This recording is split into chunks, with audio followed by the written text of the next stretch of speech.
सियावर रामचंद्र की जय। आप देख रहे हैं देश न्यूज।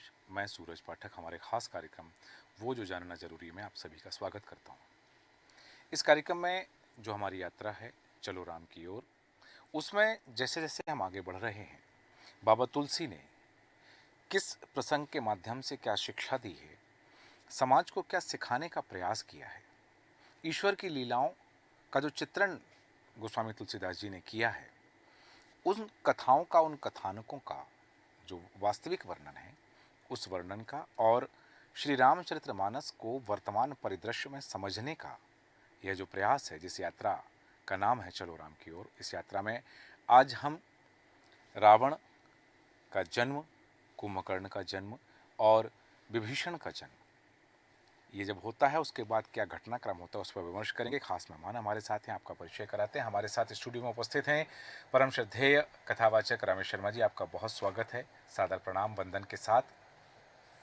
जिस तरह से अभी तक हमारी जो चर्चा हुई कि प्रताप भानु की कथा का आपने विश्लेषण किया, और प्रताप भानु की कथा में जो बात सामने आई कि कपट मुनि का जो वेश था, जो शब्द थे, जो जिस प्रसंग के माध्यम से आपने बताया कि समाज में हमें किन चीज़ों से सावधान रहने की आवश्यकता है, और उसके बाद जब उनको ब्राह्मणों का श्राप मिल गया, तो ब्राह्मणों के श्राप मिलने के बाद जिस कथा की शुरुआत बाबा तुलसी कर रहे हैं, वो जब लिखते हैं कि भरद्वाज सुन जाहि सब होय विधाता बाम, और धूर मेरु सम जनक जमय ताहि ब्याल सम दाम।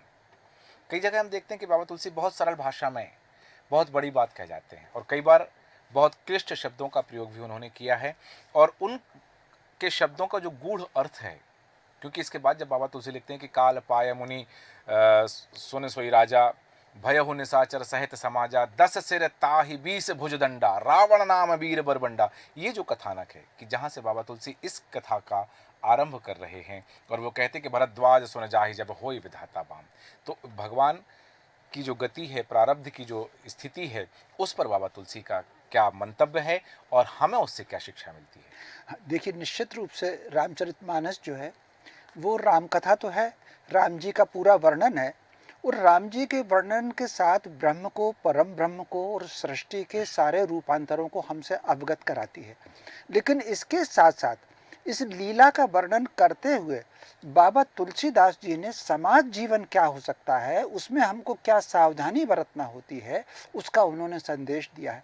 उन्होंने जब ये रावण चरित आरंभ किया है, तो उन्होंने, जैसा कि आपने कहा है कि उन्होंने ये, चूंकि चर्चा भरद्वाज मुनि और याज्ञवल्क्य जी के बीच में हो रही है, भरद्वाज मुनि का प्रश्न है, याज्ञवल्क्य जी उसको उत्तर दे रहे हैं, और शिव और माता पार्वती जी के बीच में जो संवाद है उसका उदाहरण दे करके याज्ञवल्क्य जी भरद्वाज जी को समझा रहे हैं। अब उन्होंने कहा कि जिसके विपरीत विधाता होता है, तो विधाता यदि विपरीत हो जाए तो क्या परिस्थिति होती है। उस व्यक्ति को अगर छोटी सी धूल का भी ढेर है, वो भी उसको सुमेर पर्वत दिखता है, और उसको छोटी सी समस्या भी इतनी बड़ी दिखती है कि वो उसका सामना नहीं कर सकता, उसका घबराता है। अब प्रश्न यहाँ पर यह है, क्या विधाता विपरीत हो सकता है? विधाता को माना गया है कि वो तो परम पिता है, परम पिता है, तो वो कैसे विपरीत होंगे? तो जिस प्रकार एक व्यक्ति के माता पिता होते हैं, वो कभी संतान के विमुख नहीं होते, लेकिन कई बार माता पिता को गुस्सा भी आता है। तो वो गुस्सा कब आता है? इसी दोहे में ये है कि पिता भी यम के समान दिखता है। बहुत अच्छा उदाहरण और प्रतीक लिया है बाबा तुलसी ने। तो विधाता विपरीत तब होता है व्यक्ति जब आचरणहीन हो जाता है, ज्ञान शून्य हो जाता है। जैसा कि हमने राजा प्रताप भानु की कथा सुनी कि वो लोभ में, मोह में और आकांक्षा के अतिरेक में वो ये भूल गए कि ये सामने कौन है, और उनका विवेक शून्य हो गया। विवेक शून्य हो गया तो भगवान जी विवेकहीन व्यक्ति को, लोभी व्यक्ति को, मोह में फंसे हुए व्यक्ति को, कामना में डूबे हुए व्यक्ति से भगवान जी या विधाता उससे अंतर बना लेते हैं। यही उदाहरण दिया है इस दोहे के माध्यम से। बाबा तुलसीदास जन सामान्य को ये संदेश भी देना चाहते हैं कि परिस्थिति कैसी हो, आपको ईश्वर को नहीं छोड़ना है।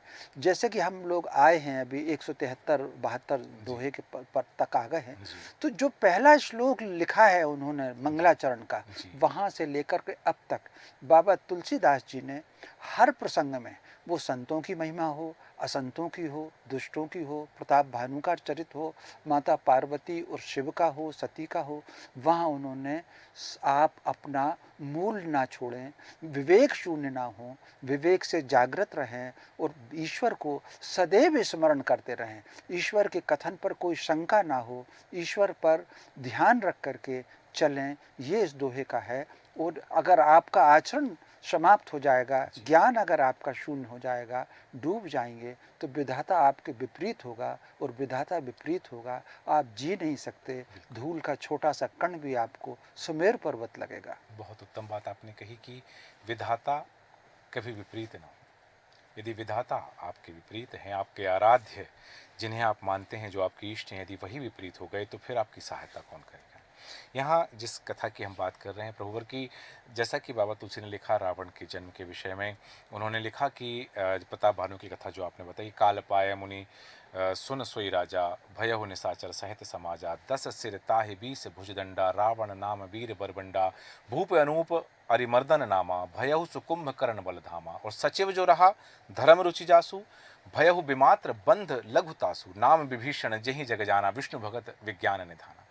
यहाँ इन तीनों के जन्म की कथा बाबा तुलसी ने कही, और उसके आगे वो लिखते हैं कि इन्होंने किस तरह से तपस्या किया है, वो तप जो किया है। क्योंकि हमने देखा है कि माता पार्वती तप कर रही हैं, माता सती तप कर रही हैं, नारद जी ने तप किया है, भगवान भोलेनाथ ने तप किया है। तो ये यहाँ पर रावण ने भी जन्म लिया, जब कुंभकर्ण ने जन्म लिया, विभीषण ने जन्म लिया, तो उन्होंने भी तप किया है। तो बाबा तुलसी हर प्रकरण में तप की महिमा को बता रहे हैं। वो क्या कहना चाहते हैं? देखिए, हर प्रकरण में जो बताया है बाबा तुलसी ने, तप का अर्थ है अपने संकल्पशील होना। और अपने संकल्पशील होना, अपनी इंद्रियों को, अपने ज्ञानेंद्रियों को, अपने कर्मेंद्रियों को, अपने गणसूत्र को, ये जो आपके शरीर के अवयव हैं, और ये जो पांचों कोशों को, उनको एकाग्र करना। जब भी हम तप करते हैं, ईश्वर की आराधना करते हैं, तो ये जो हमारे पांचों कोश हैं, अन्नमय कोश, मनोमय कोश, प्राणमय कोश, ज्ञानमय कोश, आत्ममय कोश, ये सारे कोश एकाग्र होते हैं। और ये जब एकाग्र तभी होंगे जब आपकी ज्ञानेंद्रिया और कर्मेंद्रिया और सारे गणसूत्र एकाग्र होंगे। ये जब सब एकत्र होते हैं तो व्यक्ति के भीतर एक विशेष प्रकार की संकल्प शक्ति जागृत होती है, जो उसके पुरुषार्थ और परिश्रम को श्रेष्ठ बनाती है। तो बाबा तुलसीदास जी ने हर समय पर जो तप का जोर दिया है, वो व्यक्ति को संकल्पवान होने का जोर दिया है। यहाँ पर बाबा तुलसीदास जी ने एक और उदाहरण दिया है, या भगवान जी ने जो लीला की है जिसका वर्णन किया है। अब ये जो राजा प्रताप भानु थे और उनका जो भाई था अरिमर्दन, ये दोनों बने रावण और कुंभकर्ण। और उनका जो मंत्री था धर्मरुचि, वो विभीषण के रूप में बना। धर्मरुचि का जो चरित्र हमने देखा कि वो सदैव धर्म चर्चा करता था, किसी भी परिस्थिति में उसने मर्यादा का उल्लंघन नहीं किया, हमेशा संयम रखा और सार्थक रखा और भगवान के चरणों में ध्यान रखा। तो चूंकि उसका भगवान के चरणों में ध्यान था, ये जो दोनों भाई थे प्रताप भानु और अरिमर्दन, ये दोनों भाई कहीं ना कहीं लोभ में आ गए और इनको आकांक्षाएं जागृत हो गई, तो ये मार्ग भटक गए, इसलिए विधाता इनसे दूर हो गया। लेकिन जो धर्म रुचि था, विधाता उसके अनुरूप रहे। ये ठीक उसी प्रकार है, हमारे जीवन में बहुत सी परिस्थिति आती हैं, हम उदाहरण देख सकते हैं। ईश्वर ने यदि मनुष्य को बनाया है तो उसको सीखने समझने के लिए उदाहरण भी बताए हैं। हम प्रकृति में देखें, जिस प्रकार धर्म रुचि विषम परिस्थिति में भी उसने अपना मार्ग नहीं छोड़ा, ठीक उसी प्रकार इस जन्म में आकर के विभीषण ने भी विपरीत विषमताओं के बीच में भी अपना मार्ग नहीं छोड़ा। ये ठीक उसी प्रकार है। हम तीन पक्षियों से इसका उदाहरण ले सकते हैं। जिस तरीके से व्यक्ति तीन प्रकार के होते हैं, एक व्यक्ति जो दुष्ट प्रवृत्ति का होता है तो वो आप कभी भी अपनी दुष्टता को नहीं छोड़ेगा।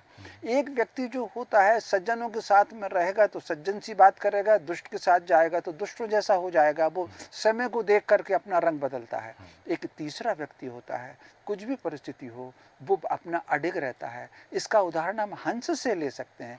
हंस जो है कभी भी अडिग नहीं होता और वो बिल्कुल मोती ही चुनता है। ये माना जाता है कि अगर मिलावट किया हुआ पानी मिला हुआ दूध होगा तो वो उसमें से दूध ही दूध पीता है, पानी छोड़ देता है।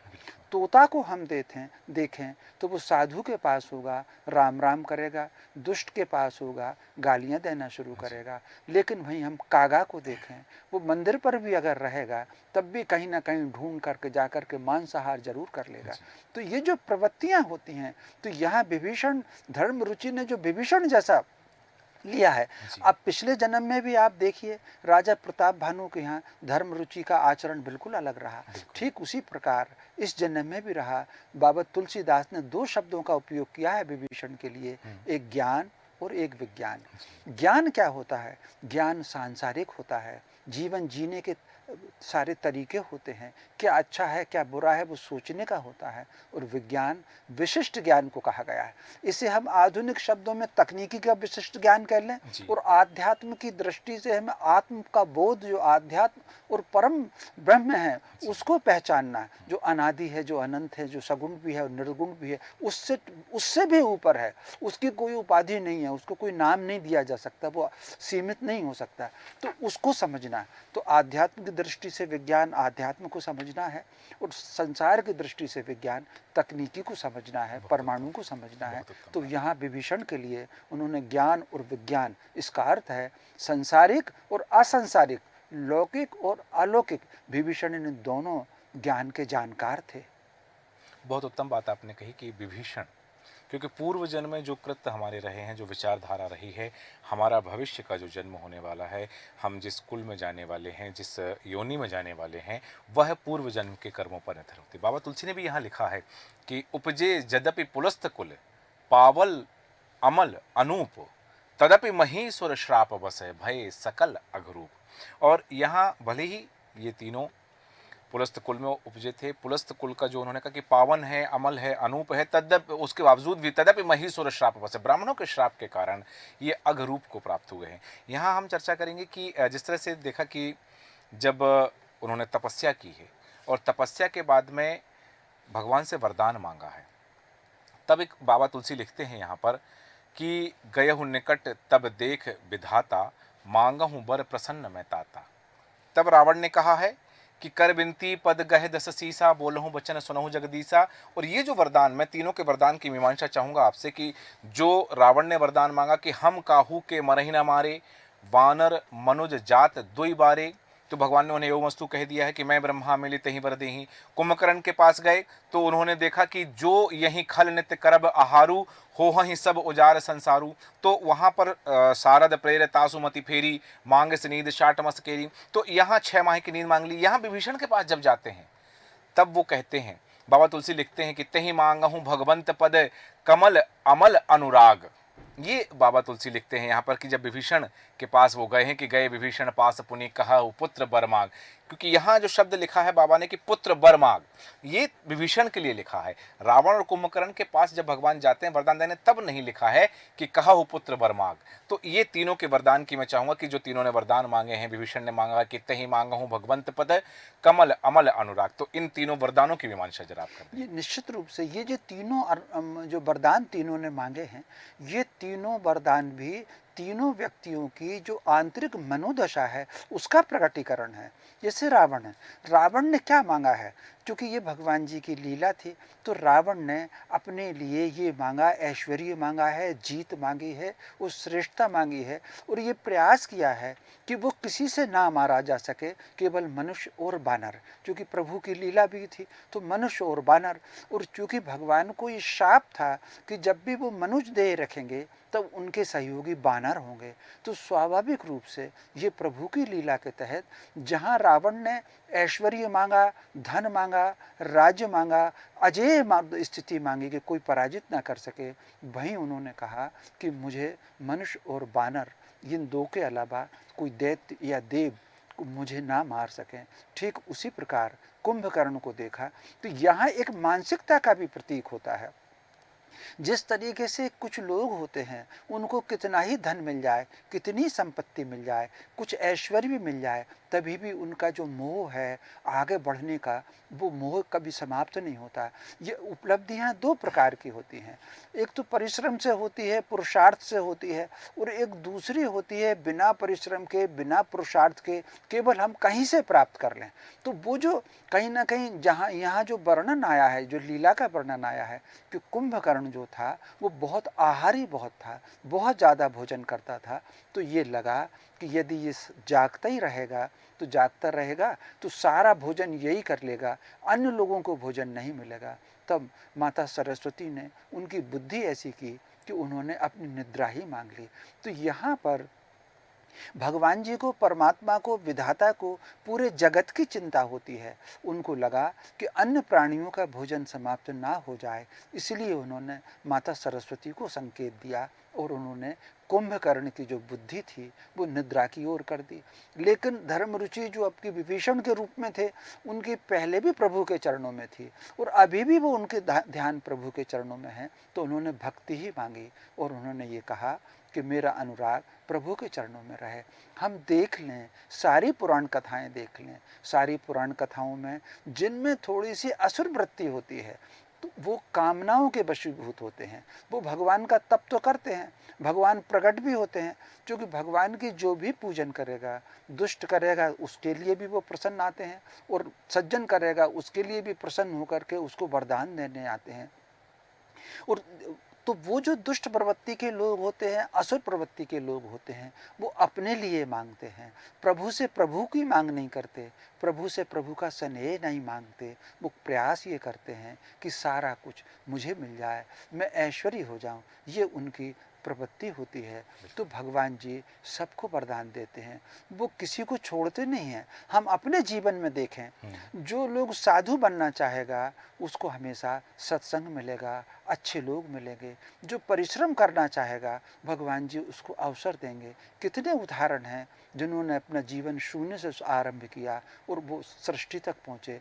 और ठीक उसी प्रकार जो चोरी करना चाहेगा, जो जेब काटना चाहेगा, उसको वो अवसर जीवन में मिलते हैं। जो हमेशा बुरा करना चाहते हैं उनको बुरे के अवसर मिलते हैं, जो भला करना चाहते हैं उनको भले के अवसर मिलते हैं। तो ये भगवान जी का, विधाता का, जो जैसा तप करता है भगवान उसको उस रास्ते पर चलने की प्रेरणा देते हैं, भला करते हैं। अंतर केवल इतना है कि वो दुष्टों से मुंह मोड़ लेते हैं और भले लोगों के लिए वो अपने साथ रहते हैं। इसका उदाहरण देख लीजिए महाभारत में। जी। परमात्मा स्वयं आए हैं राजसभा में, हाँ। लेकिन चूंकि दुर्योधन दुष्ट था, उन्होंने उसकी तरफ से मुंह फेरा। अर्जुन उनका भक्त था, उसका रथ हाँका। यहाँ भी अगर आप देख लें, दुर्योधन ने क्या मांगा उनसे? उनकी सेना मांगी, भगवान ने अपनी सेना उसको दे दी। लेकिन अर्जुन ने क्या मांगा? ईश्वर को, स्वयं को मांगा। ये जो कथाएं आती हैं, वो रामचरितमानस की कथा हो, महाभारत की कथा हो, अन्य पुराणों की कथा हो, ये हमें ये प्रेरणा देती हैं। हम अपना ध्यान, जो हम दिनचर्या कर रहे हैं, जो काम कर रहे हैं, उसके साथ साथ हमारा ध्यान अपने इष्ट की तरफ रहे, अपने प्रभु की तरफ रहे, अपने परमात्मा की तरफ रहे। यही भगवान के चरणों में ध्यान की जो आकांक्षा की है, जो वरदान मांगा है, वो विभीषण ने मांगा है। बिल्कुल, आपने उत्तम बात कही कि जो आकांक्षा है, हमारी जो प्रवृत्ति है, हम वैसी ही तपस्या करते हैं, वैसा ही वरदान मांगते हैं। और ईश्वर जो हमारे आराध्य हैं, जो हमारे इष्ट हैं, वो हमारी इच्छा को पूरा करते हैं। हमारी क्या इच्छा है वो ईश्वर तक पहुंचाना हमारा काम है और उसे पूरा करना ईश्वर का काम है। यहाँ बाबा तुलसी ने कुछ और भी अर्धालियाँ चौपाइयाँ लिखी हैं, दोहे लिखे हैं, जहाँ बाबा तुलसी लिखते हैं कि मैं तनुजा मंदोदरी नामा परम सुंदरी नारी ललामा। यहाँ मंदोदरी का जिक्र किया है। लंका के बारे में उन्होंने लिखा है कि भोगावत जस अहिकुल बासा अमरावती जस सक्र निवासा। यहाँ उसके बारे में उन्होंने उल्लेख किया है कि तिनते अधिक रम अति बंका जग विख्यात नाम तहि लंका। और एक कथा का और यहाँ जिक्र किया है कि जब रावण ने कुबेर पर आक्रमण किया है। तो ये जो चीज़ें हैं, क्योंकि हम देखते हैं कि भाई भाई का युद्ध यदि जब देखा है जाता है तो एक ये बात है, मेघनाथ का यहाँ उल्लेख करते हैं बाबा तुलसी। तो ये जो चीज़ें हैं, ये उस कथानक को, क्योंकि हम देख रहे हैं कि यदि रावण कुबेर पर आक्रमण कर रहे हैं, हम देख रहे हैं कि यहाँ पर लंका का जिक्र किया है, लंका के वैभव का जिक्र किया है। तो बाबा तुलसी वर्तमान परिदृश्य में यदि इन चीज़ों को हम देखें तो किस दृष्टि से देख पाते हैं?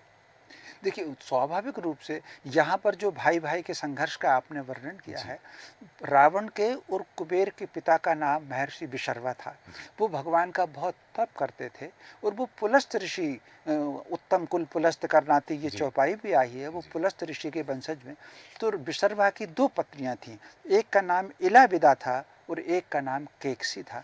तो रावण का जन्म केकसी से हुआ है और कुबेर का जन्म इलाविदा से हुआ है। तो स्वाभाविक रूप से कहीं न कहीं, चूँकि केकसी जो थी वो एक अलग धारा से आई है और इलाविदा जो थी वो एक अलग धारा से आई है, तो कहीं न कहीं इनके दोनों के संस्कार के आधार पर इन दोनों बच्चों का, कुबेर का और रावण का, आकर के उनका पालन पोषण हुआ। लंका जिसके बारे में कहा जाता है वो त्रिकूट पर्वत था, तो वहाँ पर कुबेर ने, वो लंका रावण की लंका नहीं थी, वो कुबेर की लंका थी। तो कुबेर, रावण ने आगे चल करके जब तप करके लौटा, उसको भारी बल मिल गया, तब उसने जो सबसे पहला आक्रमण किया वो अपने भाई पर किया। जो दुष्ट प्रवृत्ति के लोग होते हैं वो सबसे पहले अपने स्वजनों को बहुत तंग करते हैं। यही काम रावण ने किया और उन्होंने कुबेर को वहाँ से खाली किया। कुबेर ने आकर के अपने पिता से शिकायत की, इसका वर्णन आया है कथा में, पिता से शिकायत की ये ऐसा कर रहा है। तो हालांकि केवल एक पंक्ति में बाबा तुलसीदास लिख करके आगे चले गए कि उन्होंने कुबेर से हिमालय पर भगवान शिव की शरण में जाने को कहा। तो कुबेर वहाँ से शिव की शरण में चले गए और फिर वो रहे। तो यहाँ पर कहीं न कहीं मुझे लग रहा है कि पिता ने भले ही अपने बड़े बेटे को हटाया हो, लेकिन उनको लगा होगा कि परिवार में संघर्ष ना हो, तो कुबेर फिर वहाँ पर चले गए। फिर भगवान शिव के प्रताप से उनकी गिनती देवों में हुई और धन का देवता कुबेर को ही माना जाता है। तो ये यहाँ उन्होंने दोनों भाइयों का संकट काटा है। तो आगे चल कर के जो मैं दानव थे, जी। उन्होंने अपनी पुत्री मंदोदरी का विवाह रावण के साथ किया है। मैं दानव और मंदोदरी के स्थान को लेकर के 3 अलग-अलग मान्यताएं आती हैं। जी। कुछ का मानना है कि राजस्थान का जो मैंडोर स्थान है वो मैं दानव का है और मंदोदरी का जन्म वहाँ हुआ। कुछ का मानना है कि मध्य प्रदेश में जो मंदसौर है वहाँ वो मैं दानव का स्थान था और मंदोदरी का वहाँ जन्म हुआ। और कुछ लोगों का मानना है कि दिल्ली के पास जो मेरठ है उसका नाम उस समय मैं राष्ट्र रहा है, तो मैं राष्ट्र बिगड़ करके वो मेरठ बना है, वो मैं दानव का हो। अब जो भी हो, जी। लेकिन मैं दानव का वर्णन रामचरितमानस में भी है, वाल्मीकि रामायण में भी है, शिव पुराण में भी है और अन्य पुराणों में भी है, महाभारत में भी मैं दानव का जी। उल्लेख आता है। जी। तो ये एक प्रकार से पौराणिक पात्र है। उसकी जो बेटी थी मंदोदरी, वो भी शिव भक्त थी और शिव भक्त थी, उसका विवाह फिर रावण के साथ हुआ है। इस तरीके से ये तीनों भाइयों के विवाह हुए हैं। जी। और आगे चल करके रावण ने लंका में क्या स्थिति की, भारत में क्या स्थिति की, वो सब आप उससे परिचित हैं अच्छी बिल्कुल। तरीके से। बहुत उत्तम बात आपने कही कि मंदोदरी का विवाह, रावण से कुंभकर्ण का विवाह और विभीषण का विवाह, और उसके पश्चात में जैसा आपने उल्लेख किया कि भाई भाई के युद्ध की जो बात थी, तो पिता ने क्या भूमिका निभाई। लेकिन यहाँ एक बात आती है, आपने कहा कि मंदोदरी भी शिव भक्त थी और रावण भी शिव के उपासक थे। यहाँ बाबा तुलसी एक जगह लिखते हैं कि कौतुक ही कैलाश पुनि लीन सजाय उठाए, मनहु तौल निज बाहुबल, चला बहुत सुख पाए। तो बाबा तुलसी, जिनको हम अपना आराध्य मानते हैं, रावण शिव के उपासक थे, शिव की आराधना करने वाले थे, शिव जी ने उन्हें वरदान भी दिए थे। उल्लेख मिलता है कहीं कि 10 शीश जो रावण को प्राप्त हुए हैं वो शिव के यज्ञ से और शिव के अनुष्ठान से प्राप्त हुए। तो शिव के धाम को ही, कैलाश को उठा लेना, ये क्या जाहिर करता है। और इसके पश्चात में जब जो कथा आती है, जब बाबा तुलसी लिखते हैं कि रावण ने, मेघनाद ने ब्राह्मणों पर अत्याचार किए हैं, यज्ञ विध्वंस किए हैं, तो वो कथानक क्या प्रस्तुत करता है? यहाँ पर एक कथा आती है। हालांकि बाबा तुलसीदास ने केवल एक चौपाई में इतना लिखा है कि वो रावण ने कैलाश को उठा लिया था, जी। लेकिन अन्य ग्रंथों में जो वर्णन आता है उसमें रावण ने शिव की तपस्या की है और शिव के तांडव जो स्त्रोत आता है वो रावण के द्वारा रचित आता है और भगवान शिव को प्रसन्न किया। तो जब शिव नहीं आ रहे थे, क्योंकि उसको लगा कि शिव समाधि में है, तो उसने शिव को जागृत जगाने के लिए कैलाश पर्वत उठा लिया रावण ने। ऐसा अन्य ग्रंथों में इसका वर्णन आता है। फिर भगवान शिव ने उसने कहा कि आप मेरे यहाँ चलिए, तो लेकिन दुष्ट के यहाँ भगवान शिव जाना नहीं चाहते थे। वो पूरी यात्रा का अन्य ग्रंथों में वर्णन आता है कि रावण शिव को लेकर के कहीं चला है। तो लेकिन शिव ने भी जब उनको, भगवान शिव ने भी उनको वरदान दे दिए, तो उसका अहंकार 7वें आसमान पर पहुंचा। उसने जब लौट आया वहाँ पर और आकर के जो, चूंकि जो दुष्ट प्रवृत्ति के होते हैं, राक्षस प्रवृत्ति के होते हैं, उनके गुणों का बाबा तुलसीदास ने बहुत लंबा वर्णन किया है। लगभग 18-20 चौपाइयों में रावण के अत्याचार का और रावण के स्वभाव का, राक्षसों के स्वभाव का वर्णन किया है। समाज किस प्रकार आक्रांत हुआ है उसका वर्णन बाबा तुलसीदास ने किया है। उन्होंने लिखा है, उन्होंने जो उपाधियां दी हैं, जो विशेषण लगाए हैं, जो उनकी पहचान बताई है, विशेषण को तो नहीं कहेंगे, जो पहचान बताई है, सबसे पहली बात, राक्षस जो होते हैं, असुर प्रवृत्ति के जो होते हैं, वो दुष्ट होते हैं, वो निर्दयी होते हैं, वो क्रूर होते हैं, वो हिंसक होते हैं, दूसरों की संपत्ति को लूटने वाले होते हैं, वो दूसरों की बहन बेटियों को अपहरण करने वाले होते हैं, और वो कहीं भी अपना ही वर्चस्व चाहते हैं। तो रावण ने फिर पूरी सेना इकट्ठी की। उसकी सेना में जो लोग थे, किसी का नाम दुर्मुख था, किसी का नाम अकंपन था, किसी का नाम धूमकेतु था, किसी का नाम अतिकाय था, एक वज्रदंत भी था। तो ये जो सब रावण के योद्धा थे, वो पूरे के पूरे भारत में फैल गए, पूरे देवलोक में फैल गए। और उनके कारण, ये वर्णन आप बाबा तुलसीदास ने लिखा है, उनके कारण जो देवलोक थे वो पर्वतीय कुछ कंदराओं में छिप गए। तो ये बाबा तुलसीदास जी ने जो परिस्थितियां कई बार भारत में भी हमने देखा, हिंसक प्रवृत्ति के लोग, असुर प्रवृत्ति के लोग जब आते हैं तो उनके कारण सज्जन कहीं भी यहाँ वहाँ छुपते हैं, वो सारा का सारा वर्णन बाबा तुलसीदास ने किया है। जिस प्रकार भले पिता का हस्तक्षेप हो, सज्जन प्रवृत्ति के, देव प्रवृत्ति के कुबेर वहाँ से छोड़ करके पलायन करके चले गए, ठीक उसी प्रकार देवलोक से सारे देवता जाकर के पर्वतों में छुप गए। फिर दूसरा जो आदेश दिया, बाबा तुलसीदास ने बहुत स्पष्ट लिखा है कि इतना करके, देवों को परेशान करके, देवों को आक्रांत करके, पुनः रावण ने सभा बुलाई। और सभा बुला करके उसने अपने सैनिकों को कहा कि देखो कहाँ पर यज्ञ हो रहा है, कहाँ पर ब्राह्मण हवन कर रहे हैं, कहाँ पर हरि कीर्तन हो रहा है, इन सारों का भी आपको, सभी चीज़ों का भी आपको नाश करना है। तो वो सारे के सारे लोग निकले और उन्होंने 2 लोगों को लक्ष्य बनाया, एक गाय को लक्ष्य बनाया, दूसरा ब्राह्मण को लक्ष्य बनाया। जैसा कि हमने कहा है, ब्राह्मण कौन होता है? जो ब्रह्म का जानकार होता है, जो धर्म का जानकार होता है, जो समाज को नीति की शिक्षा देता है, नैतिकता की शिक्षा देता है, ज्ञान की शिक्षा देता है। तो रावण के सारे सैनिक निकले और उन्होंने गाय पर अत्याचार आरंभ किए, विप्रजनों पर अत्याचार आरंभ किए। रावण जान की कोशिश रही, रावण का प्रयास रहा कि समाज से वेदों की शिक्षा गायब हो। बाबा तुलसीदास ने लिखा है कि जहाँ कहीं भी वेदों के स्वर सुनाई दे, राक्षस वहाँ चले जाते थे। तो वो सारा का सारा वर्णन मुझे लगता है कई बार, यद्यपि ये राक्षसों के उत्पात का वर्णन वाल्मीकि रामायण में भी है, लेकिन बाबा तुलसीदास ने इस वर्णन को बहुत विस्तार से लिखा है। ये वो परिस्थिति भी संभवतः रही है, समकालीन परिस्थिति भी। बाबा तुलसीदास जी ने जब जन्म लिया, मैं बाबा तुलसीदास जी के जन्म को भी अवतार मानूंगा। बाबा तुलसीदास साधारण व्यक्ति नहीं है। वो जो रामचरितमानस लिख गए हैं, उसमें जो वर्णन है वो एक अलौकिक वर्णन है, मानवीय क्षमताओं से बहुत ऊपर वर्णन है। उसकी गहराई को हम नहीं समझ सकते। तो जिस समय बाबा तुलसीदास ने अवतार लिया और उन्होंने राम कथा को माध्यम बना करके देश की जो सांस्कृतिक परिस्थिति रही है, देश की जो राष्ट्रीय परिस्थिति रही है, इसका वर्णन भी, इसकी झलक भी हमको इसमें मिलती है। असुरों की जो प्रवृत्तियाँ होती हैं, असुरों के जो काम होते हैं, उनका सारा वर्णन भी इसमें आता है।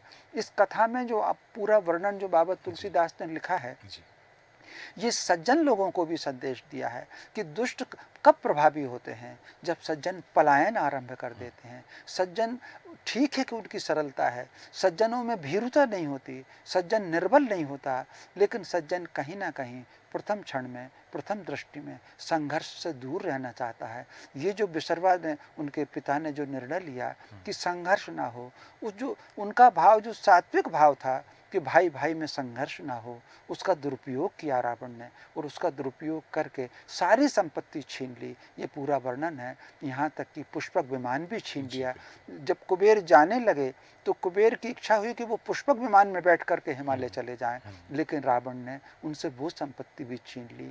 तो दुष्ट जो है, जो काम करते हैं, सज्जनों पर जब भी आक्रमण करते हैं, सज्जनों के अधिकारों का हनन करते हैं, सज्जनों की संपत्ति छीनते हैं, बाबा तुलसीदास जी ने ये भी लिखा है कि देव कन्याओं को और यक्ष कन्याओं का अपहरण भी किया जी, है बिल्कुल। रावण ने। हाँ। ये सारा इन वर्णन इसमें आता है। तो ये कहीं ना कहीं ये सज्जनों को भी चेतावनी है कि यदि वो पलायन होंगे, उदारवादी होंगे, दुष्ट प्रभावी होंगे और वो संस्कृति और धर्म दोनों पर आक्रमण करेंगे, और अगर धर्म नहीं बचेगा संसार में, तब क्या होगा? क्या मानवता शेष रह पाएगी? संवेदनाएं शेष रह पाएगी? संसार जी पाएगा, प्रगति कर पाएगा? ये संदेश भी इस पूरे रावण प्रसंग में बाबा तुलसीदास ने दिया है। बिल्कुल, बहुत उत्तम बात आपने कही कि वो जो कह रहे हैं बाबा तुलसी की, जैसा आपने कहा कि जिस कालखंड में बाबा तुलसी रामचरितमानस की रचना कर रहे हैं, उस कालखंड का परिदृश्य यदि देखें तो जो बाबा तुलसी ने लिखा है कि रावण और मेघनाद और कुंभकर्ण का जो अत्याचार हुआ है कि शुभ आचरण कतहु नहीं होई, देव विप्र गुरुमान न होई, नहीं हरि भगत जग तप ज्ञाना, सपने हो सुनहु न वेद पुराना। और यहाँ एक छंद के माध्यम से बाबा तुलसी ने पूरा वह दृश्य उजागर किया है कि जप जोग विरागा तप मख भागा, श्रवण सुनहि दस सीसा, आपन उठ धावहीं रहे न पावहीं, धर सब घालहि सीसा, अस भ्रष्ट अचारा भा संसारा, धर्म सुनहि नहीं काना, तेहि बहुविधि त्रासहि देश निकासहि, जो कहे वेद पुराना। वेदों की बात नहीं सुनी गई, जहाँ कहीं वेदों की आवाज आई, रावण ने उन आवाज़ों को दबाने का प्रयास किया है और जो तत्कालीन परिस्थिति को भी कहीं ना कहीं उजागर करने का प्रयास किया है। आपकी सार गर्भित वाणी, कर्णप्रिय वाणी सदैव सुनने को मन करता है, पर समय हमें अनुमति नहीं देता। तो आज की चर्चा को हम विराम देंगे। आपका बहुत धन्यवाद हमारे दर्शकों को सार गर्भित जानकारी देने के लिए, स्टूडियो आने के लिए। जैसा कि श्रद्धेय रमेश शर्मा जी ने कहा कि यह जो कथा है, यह जो कथानक है, यह जो लीला है, यह हमें आज के समाज में जीने के लिए संदेश देती है। वो प्रेरित करती है कि वो जो उस समय हुआ है वो वर्तमान में चरितार्थ ना हो, हम उन चीज़ों से बचे रहें। चाहे वो किसी भी पात्र की घटना हो, किसी भी पात्र की कथा हो, हमें उन पात्रों के कथानक से, उन संदेशों से, उन वाक्यांशों से संदेश मिलता है कि हमें किन चीज़ों से सावधान रहना है।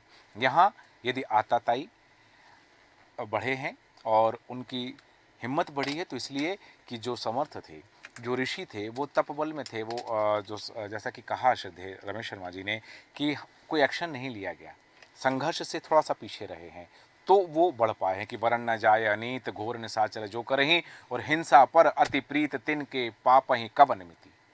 तो ये संदेश मिलता है कि यदि आताताई को बढ़ावा दिया जाएगा तो वो रावण बन जाएगा, वो मेघनाद बन जाएगा, वो कुंभकर्ण बन जाएगा।